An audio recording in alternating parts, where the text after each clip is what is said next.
Begitu dibukakan pintu kubur Rasulullah, kita masuk. Yang pertama itu dindingnya hijau. Dibuka dinding hijau, kuning. Buka dinding kuning, putih. Buka dinding putih, nisan Rasulullah. Begitu kita sampai ke nisan Rasulullah, Rasulullah begini. Lihat Zaini datang begini nih. Kuburnya bergerak, keluarlah beliau. Kita cium, kita peluk. Ada orang ngasih video banyak nih yang lapor ke kita. Tuan Guru, Abah Guru Sekumpul, dalam pengalaman batinnya ketemu Rasulullah cium jidatnya, dengkulnya. Nggak masalah toh? Ya, nggak masalah toh?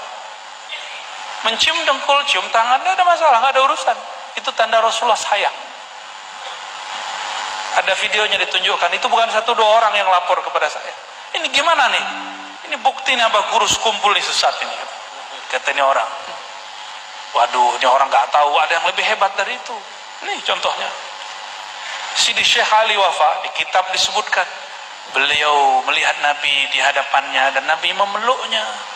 Kalau peluk kan udah lengkap sudah.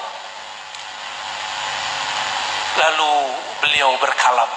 Nabi berkalam, wa amma bi ni'mati rabbika fahaddits. Itu surat apa? Surat apa itu?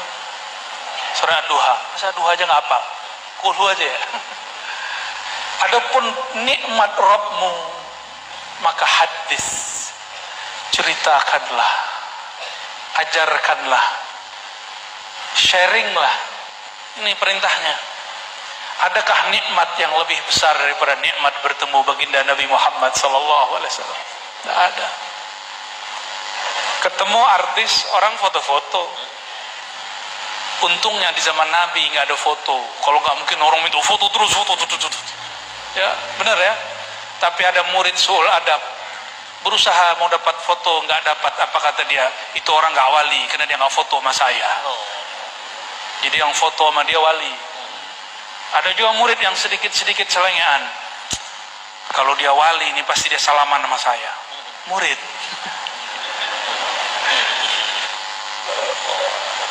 Ini tandanya sudah mulai mau selesai nih ya. Kakinya mulai kesemutan. Jangan. Allahumma sholli ala sayyidina. Jangan jadi murid kurang ajar ya. Kalau cinta sama guru, cinta bukan ala kita, ala dia. Cinta itu bukan ngikutin ego kita, tapi ala dia. Itu baru namanya cinta. Cinta itu menyenangkan dia sesuai keinginannya, bukan menyenangkan dia sesuai keinginan kita. Maka Sayyidina Salman ngasih hadiah, ngasih makanan sedekah ke Nabi, Nabi nggak terima, nggak tersinggung. Besok dikasih lagi hadiah, terima.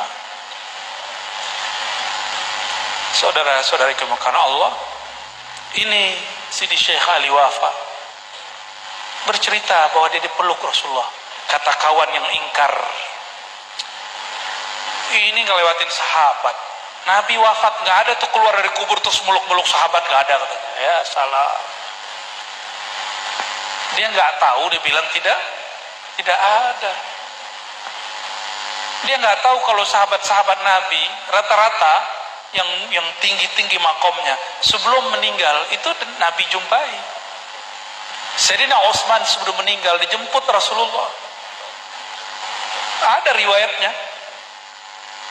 Dikisahkan oleh Sayyidina Abu Hurairah. Rasulullah datang menjemput Sayyidina Utsman. Diceritakan kepada kawan-kawannya. Kata kawannya, engkau akan dijemput Rasulullah. Benar pagi itu ditusuk. Zahirnya ditusuk itu menyakitkan, tapi bagi Sayyidina Utsman itu sangat menyenangkan. Dijemput oleh Rasulullah SAW.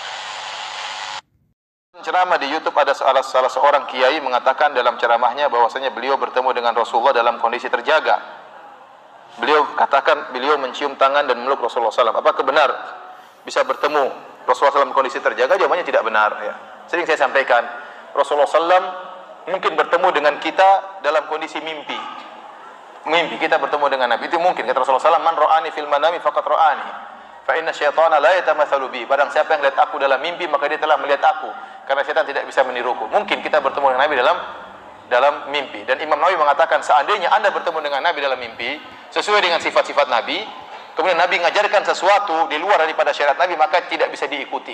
Bahkan Imam Nawawi mengatakan, seandainya malam ini seorang mimpi dengan ketemu dengan Nabi, kemudian Nabi berkata besok 1 Ramadan, maka tidak boleh diikuti, harus kita lihat hilal. Jangan berdasarkan mimpi tersebut. Kenapa? Yang suruh lihat hilal Nabi dalam hadis-hadisnya. Maka tidak mungkin perintah Nabi dalam mimpi berlawanan dengan perintah Nabi tatkala Nabi masih hidup, ya. Jadi demikian, ya. Itu pun kalau yang kita ketemu dalam mimpi adalah Nabi, karena banyak terkadang syaitan datang dalam mimpi ngaku sebagai apa? Nabi, ternyata bukan Nabi. Dan ini saya pernah ketemu dengan orang yang mimpi dengan ketemu Nabi, bilang saya ketemu dengan Nabi. Terus gimana Nabi yang kau lihat? Nabi bersinar wajahnya. Ada jenggotnya enggak, dagunya bersinar. Oh, itu bukan Nabi, kata saya. Dagunya bersinar. Kalau Nabi jenggotnya apa? Lebat. Berarti bukan Nabi yang kau lihat, ya. Ada yang bertemu dengan Nabi. Bagaimana ciri-ciri Nabi? Nabi wajahnya bersahaja, kemudian rambutnya putih, jenggotnya putih. Itu bukan Nabi, karena Nabi ubannya cuma 20 helai. Yang kau lihat itu bukan siapa? Bukan Nabi. Maksud saya, Nabi, setan tidak bisa niru Nabi, tapi setan bisa ngaku sebagai Nabi. Itu pun dalam mimpi. Adapun tatkala masih Nabi ketemu kita dalam kondisi sadar, ini nggak mungkin. Nabi sekarang udah dikubur. Dia tidak akan keluar dari kuburan kecuali pada hari kiamat kelak. Makanya waktu Rasulullah SAW sebutkan, tatkala di padang mahsyar, Rasulullah SAW menanti umatnya di haud, di telaganya. Tahu-tahu ada orang yang mau ke telaga Nabi, diusir. Kata Nabi, ya Allah, mereka adalah orang yang saya kenal. Kata Allah Subhanahu wa taala, innaka la tadri ma ahdatsu ba'da. Kau tidak tahu apa yang mereka lakukan setelah engkau pergi. Nabi tidak tahu. Kalau Nabi bisa keluar ketemu orang jalan-jalan, ya pasti Nabi tahu kondisi. Oh, sekarang 2016 ada pengajian di Masjid Angkatan Laut. Nabi tahu. Ada ini, ada ibu-ibu pengajian. Rasulullah SAW tidak tahu. Makanya kata Allah, kau tidak tahu apa yang mereka lakukan setelah kau meninggal dunia. Itu berarti Nabi tidak pernah keluar dari apa? Kuburannya. Makanya saya katakan aneh. Di tahun sekarang, tahun 2000-an, Nabi keluar dari kuburan ketemu dengan orang. Sementara waktu Nabi meninggal, putrinya Fatimah menangis, sedih sampai sakit sampai meninggal. Nabi tidak pernah ketemu dengan apa? Putrinya. Nabi tidak pernah mengunjungi Fatimah. Nabi tidak pernah mengunjungi Abu Bakar. Nabi tidak pernah mengunjungi Ali bin Abi Thalib radhiyallahu anhu. Nabi tidak pernah mengunjungi sahabat yang paling dicintai, Abu Bakar. Umar bin Khattab tidak pernah. Nabi tidak pernah ketemu dengan tabi'in. Nabi tidak pernah ketemu dengan cucunya Ali Hasan dan Husain. Nabi tidak pernah ketemu dengan cicitnya Ali bin Zainal Abidin. Tidak pernah. Terus datang tahun 2000 ketemu dengan ente. Apa kelebihannya ente? Ente apa kelebihannya? Sementara orang-orang yang Nabi cintai tidak pernah Nabi kunjungi. Tanda tanya bagi kita. Apalagi dalam yang saya dengar YouTube tersebut, kata dia Nabi keluar, ya, jadi katanya kuburannya goyang. Terus Nabi keluar, Nabi cium lutut saya. Gimana Nabi cium lutut ente? Ini benar, dia bilang Nabi cium lutut dia. Gimana? Waktu kuburan goyang, apakah tidak heboh itu askar-askar di Masjid Nabawi? Kuburan ini Nabi mau kemana? Muhammad mau kemana? Saya mau cium itu lutut orang Indonesia. Ini mana? Apa enggak heboh seperti itu? Ya, kita berpikir yang boleh orang cerita-cerita, tapi kita punya otak berpikir apa benar seperti itu. Ini sekarang tahun 2000 sudah banyak shooting, sudah banyak CCTV. Masa kejadian tersebut tidak terekam? Itu tahun 2000-an loh cerita itu. Jadi kuburan apa? Goyang, kemudian keluar. Kan susah keluar itu berarti harus dibongkar itu apa namanya? Kan tertutup itu. Berarti kan kuburan terbongkar. Apa enggak heboh di Masjid Nabawi kalau saya seperti itu? Terus melewati askar, kemudian cium dia, kemudian masuk lagi, gimana ceritanya? Itu sandaran agamanya tidak ada. Yang kuat, bahkan dia luas. Bisa sandaran agamanya itu, apa dalilnya? Oh, enggak usah kamu tanya dalil. Ya, cinta itu enggak perlu dalil. Orang sufi itu. Apa dalilnya? Hatiku bercerita kepada Allah. Memang bahasanya keren kalau didengar ya, tapi tidak masuk akal. Ya, tidak masuk akal.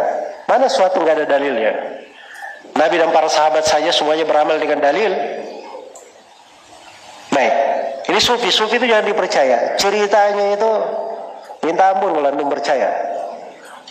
Syekhnya lagi termenung katanya. Dia merasakan hadirnya Nabi SAW. Cerita orang sufi jangan dipercaya. Ya. Karena dusta bagi mereka itu biasa. Biasa. Dan kadang hal yang mendekatkan diri kepada Allah. Karena itu banyak dari ahli-ahli ibadah kadang memalsukan hadits, riwayat-riwayat. Ya.